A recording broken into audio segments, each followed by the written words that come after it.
Mi investigación familiar destapó una tragedia que nadie quería nombrar. Mi tía abuela me dijo, si vas a buscar, que sea para entender, no para juzgar. Yo pensé que exageraba hasta que empecé a leer los registros. Todo empezó por una curiosidad tonta. Estaba armando un árbol genealógico para un álbum familiar y me topé con un hueco enorme, una rama que literalmente terminaba en un nombre y nada más. Cuando pregunté en una comida, las conversaciones se apagaron como si alguien hubiera bajado el interruptor de la casa. Mi familia suele ser chismosa y detallista, así que ese silencio me pareció antinatural. Mi abuela se limitó a decir que esa parte era muy triste y cambió el tema a la ensalada. Mi tío carraspeó y soltó una frase rara: a algunos apellidos les conviene quedarse en el papel. Esa misma noche busqué en los documentos viejos que guardamos en una caja de plástico, donde normalmente hay fotos borrosas y actas dobladas. Encontré una partida de nacimiento de mi bisabuelo, al que aquí llamaré Mateo, y en el reverso alguien había escrito a lápiz: no preguntar. Esa nota me dio más curiosidad que cualquier dato. Empecé por lo básico: registros digitales, hemerotecas locales, foros de genealogía y un mapa de un pueblo que ya ni aparece en Google con el mismo nombre. Lo único claro era que Mateo había nacido en una zona rural cerca de la ciudad de Puerto Ceniza, y que a los 18 ya estaba en otra provincia trabajando como aprendiz. El salto era demasiado brusco para una vida normal. Cuando volví a preguntar, mi tía abuela, la más vieja de todos, me pidió que me sentara y habló sin mirarme a los ojos. Me dijo que Mateo había sido el que se quedó sin nadie, y que por eso en la familia se evitaba el tema. No me dio detalles, solo repitió: un año, fue todo en un año.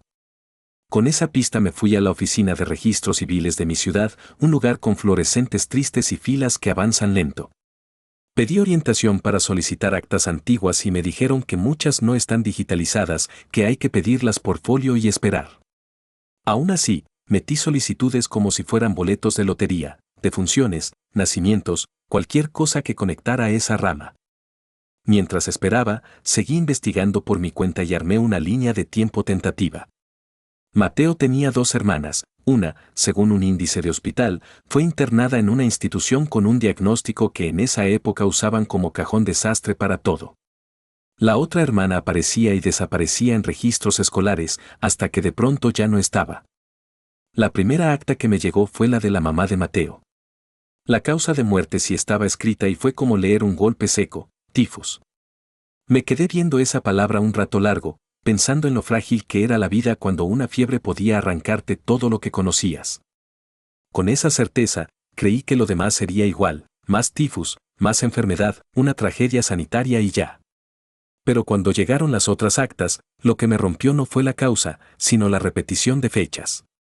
La hermana de Mateo murió primero, luego la madre, luego el padre, todo en menos de un año, como si alguien hubiera borrado una familia con una goma. A Mateo lo criaron primero sus abuelos maternos, según una anotación en un padrón: menor a cargo.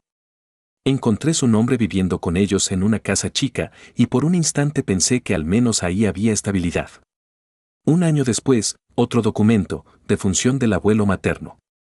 Al año siguiente, defunción de la abuela materna. 2 golpes más, ordenados como una lista. Yo ya estaba obsesionado, revisando el correo como si me fuera la vida en eso. Cuando por fin llegaron las actas del otro lado de la familia, sentí una especie de mareo. Después de perder a sus padres y a sus abuelos maternos, Mateo pasó con los abuelos paternos, y también murieron ambos con muy poca diferencia. En mi cuaderno, la línea de tiempo parecía una escalera que solo bajaba. Antes de cumplir 18, Mateo había quedado huérfano 3 veces, primero de sus padres, luego de un par de abuelos, luego del otro par de abuelos. Y como si no bastara, la otra hermana no desapareció, estaba internada, aislada del mundo, y los registros la nombraban como si fuera un objeto guardado. Lo más extraño es que no todas las actas decían tifus. Algunas mencionaban fiebre sin especificar, otras algo respiratorio, y una tenía una frase burocrática que me dio rabia: causas naturales. Me di cuenta de que mi pregunta inicial era demasiado simple: tal vez no era una sola enfermedad, sino pobreza, brotes, mala atención y un entorno donde la muerte era una visita frecuente. Cuando intenté compartir lo que iba encontrando, mi abuela se puso pálida. Me dijo que Mateo nunca hablaba de su infancia, que se mudó joven, cambió de trabajo muchas veces y evitaba hospitales aunque estuviera enfermo. De pronto entendí que el silencio de mi familia no era por vergüenza, sino por una especie de respeto temeroso, como si nombrar esa racha pudiera invocarla. Ahora tengo una pila de copias y solicitudes pendientes porque faltan detalles, el registro de la institución donde estuvo la hermana, notas de prensa de esos años y causas de muerte más claras. Me siento culpable por remover algo que ellos enterraron, pero también siento que Mateo merece que alguien, al menos una vez, lea su historia completa sin apartar la mirada. Y no sé si seguir es un acto de amor o de terquedad. Me quedé pensando en esa nota a lápiz, no preguntar, y en la frase de mi tía abuela, entender, no juzgar. Yo no quiero chisme, quiero contexto, quiero saber si fue una epidemia, una cadena de desgracias o simplemente la vida siendo cruel en un lugar sin recursos. Pero cada documento nuevo me deja con un nudo en la garganta y la sensación de estar tocando una puerta que mi familia cerró por supervivencia. ¿Soy el malo por seguir pidiendo actas y registros aunque mi familia me pida que lo deje? ¿Debería compartirles todo lo que encontré a mis parientes mayores o esperar a que ellos lo pidan? ¿Es irresponsable querer saber la causa exacta de cada muerte cuando quizá eso solo reabre dolor viejo? Respuesta 1. NTA. Investigar no es traicionar, es rescatar memoria, y tú lo estás haciendo con respeto. Respuesta 2. Ve con calma y pregunta si alguien quiere saber antes de soltarles todo, a veces el silencio es una forma de sobrevivir. Respuesta 3. Pedir actas no lastima a nadie, pero si puede remover traumas, pon límites y cuida tu salud mental también. Mi familia perdió a 5 en 5 años y nadie habló. En mi casa no se decía la palabra maldición, pero todos la pensaban. Cada Navidad sonaba como un funeral anunciado.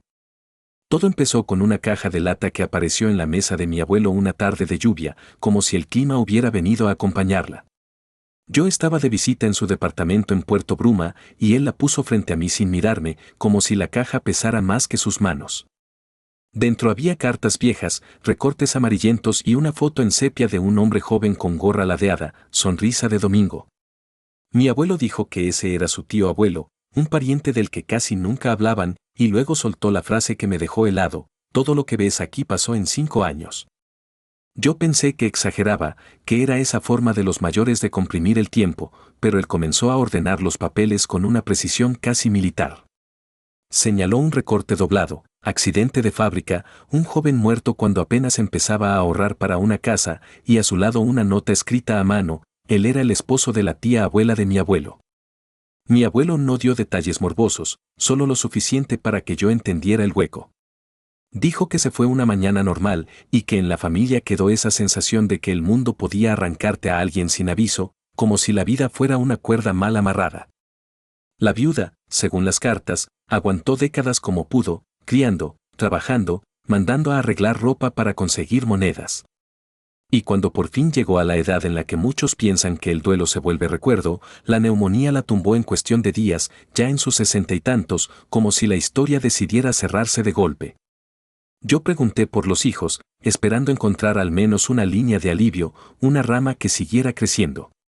Mi abuelo respiró hondo y tocó otra hoja: el hijo mayor, camino al trabajo, Nochebuena, bajándose de un tranvía, y un error de segundos lo dejó atrapado entre 2 carros. Mi abuelo no dijo más, no hizo falta. Me quedé mirando la foto sepia y pensé en la ironía cruel de una Nochebuena, cuando todo el mundo se esfuerza por sonreír. En la familia, contó mi abuelo, esa fecha quedó marcada como un día en el que nadie cantaba fuerte y donde el silencio era una tradición que nadie se atrevía a romper. Entonces apareció el hermano de ese hijo, el segundo, y por un momento mi mente quiso aferrarse a él como a un salvavidas. Pero mi abuelo abrió otra carta y me mostró nombres repetidos con tinta corrida, como si el papel también hubiera llorado: la primera esposa del hermano murió de tuberculosis, en una época en la que esa palabra era casi una sentencia. Yo había escuchado de la tuberculosis en historias antiguas, pero leerlo en papeles familiares la volvió íntima y pegajosa, como un miedo heredado. Mi abuelo explicó que en aquellos años el aire mismo parecía estar enfermo, y que la gente evitaba hablar de la tos como si nombrarla la invitara a entrar. Lo peor fue que la tragedia no se detuvo con ella. El hermano también enfermó, y la tuberculosis se lo llevó después de meses de debilidad, de promesas de mejoría que no se cumplían, de noches en las que la familia se turnaba para escuchar si respiraba. Y como si el destino tuviera una lista, la segunda esposa de ese mismo hombre también murió de lo mismo. Yo no podía procesar la velocidad, un accidente, una neumonía, un accidente en Nochebuena, y luego la misma enfermedad repitiéndose como eco en dos matrimonios. Sentí una presión rara en el pecho, no por miedo a contagios de otro siglo, sino por la idea de que una familia puede acostumbrarse a despedirse.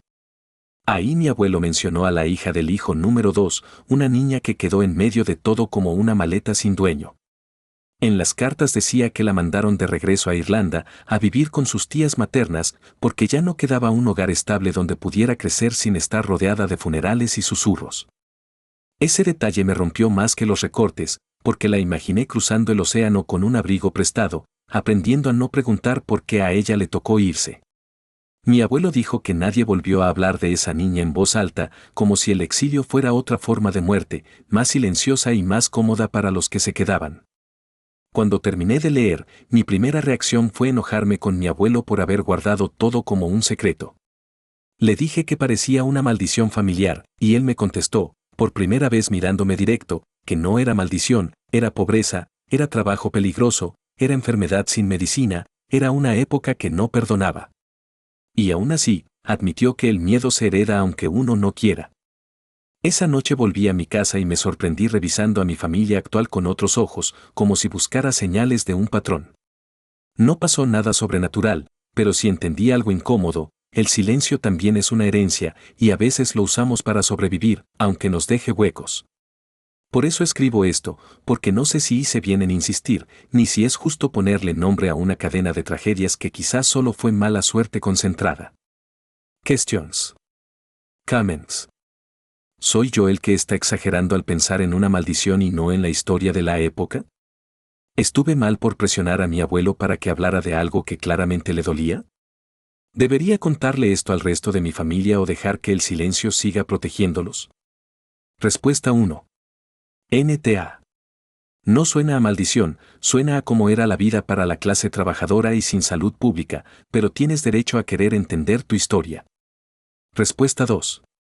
Nah. Tu abuelo guardó eso para poder seguir adelante, y tú lo preguntas porque necesitas contexto, solo hazlo con cuidado y sin convertirlo en morbo. Respuesta 3. YTA un poquito si lo presionaste en mal momento, pero también es válido hablarlo para romper el ciclo del silencio. Si te gustaron esas historias, suscríbete.